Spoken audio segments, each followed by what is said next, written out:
पता ही एयरपोर्ट पर गृह मंत्री अमित शाह का जनसभा था। अमित शाह द्वारा जनसभा को संबोधित किया गया। उसके बाद भीड़ जो है वो अपने अपने घर की ओर बढ़ने लगी है, जाने लगी है। एक बाबा है, देखिए हाथ में मोदी जी का तस्वीर रखे हुए हैं। बाबा कहाँ से आए हैं? हम कटरा मुजफ्फरपुर। अच्छा, तनी रुकिए ना, तनी बतियाते। कैसा लगा भाषण अमित शाह जी का? बहुत अच्छा लगा अमित जी का। हम लोग तो फॉलोवर हैं, 1967 से इस जनसंघ काल से सदस्य हैं। हम लोगों के पास में शब्द है और उसके बाद कहते हैं जो आज के तारीख में हमारा सरकार दे रहा है गेहूं फ्री में गरीब जनता को।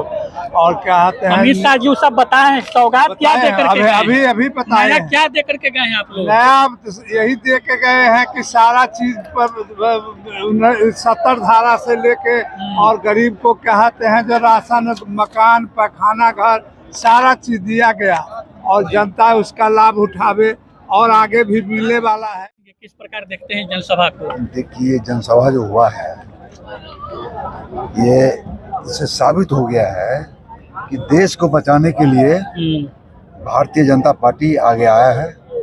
और मैं तो पूरे समस्त अपने बिहार वासियों से कहना चाहूँगा, पूरा एकजुट होकर के भारतीय जनता पार्टी का सरकार 2024 में एमपी को जिता करके अमित शाह जी क्या सौगात दे करके गए हैं मुजफ्फरपुर? अरे सौगात क्या क्या बोले, बहुत बात विषय बोले। याद है ना आपको? आप दरभंगा एम्स का भी चर्चा किए हैं। बन गया?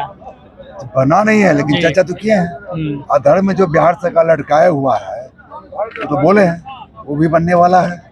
वहाँ के जो सांसद हैं गोपाल जी ठाकुर, उन्होंने विषय उठा। हम लोग धानापुर ही बैठे थे वहाँ पर, तो सब पूरा विषय उनके नजर में है। पूरा बिहार का जो समस्या है, हमको लगता है कि सब समस्या चाहे दरभंगा एयरपोर्ट का हो या और जहाँ का भी हो, सबका समस्या उठा दिए हैं।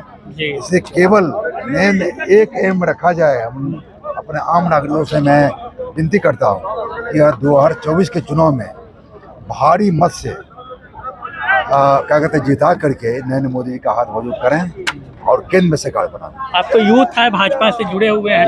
एयरपोर्ट का मुद्दा अहम था, लोगों में एक उम्मीद भी थी कि गृह मंत्री जी इस बात को कहेंगे। गृह मंत्री जी इस बात की हकीकत को जान रहे हैं कि बिहार सरकार भूमि उपलब्ध न करा पा रही है। तो बार बार भावनात्मक सवाल है, जैसा कि राज्यसभा के सांसद विवेक ठाकुर जी ने कहा, ये ज्योतिराज सिंधिया जी ने बार बार लेटर लिख के उनको दिया है कि भाई जमीन उपलब्ध कराई जाए, जमीन उपलब्ध करा जाए।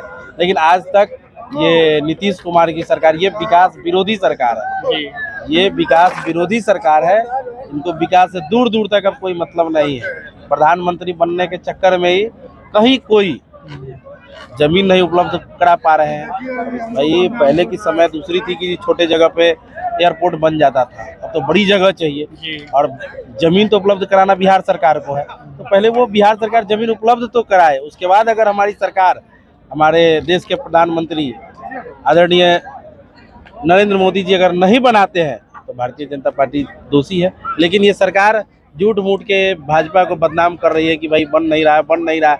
एक सही बात यह है कि वो जमीनें नहीं उपलब्ध करा पा। चलिए, तो भाजपा के कई नेता हैं जो अमित शाह के रैली को सुन करके, अमित शाह को सुन करके यहाँ से निकल रहे हैं। लेकिन आपको बता दें कि 2019 में मोदी जी ने वादा किया, और सुने आपने कि क्या कुछ कहा इस रैली में आए लोगों ने, और आपकी क्या प्रतिक्रिया है कमेंट में लिख दीजिए। धन्यवाद। इस न्यूज की प्रायोजक है अफजल फर्नीचर। शादी का फर्नीचर सेट सिर्फ 34,500 से स्टार्ट। विशेष जानकारी के लिए अफजल फर्नीचर के यूट्यूब चैनल पे विजिट करें।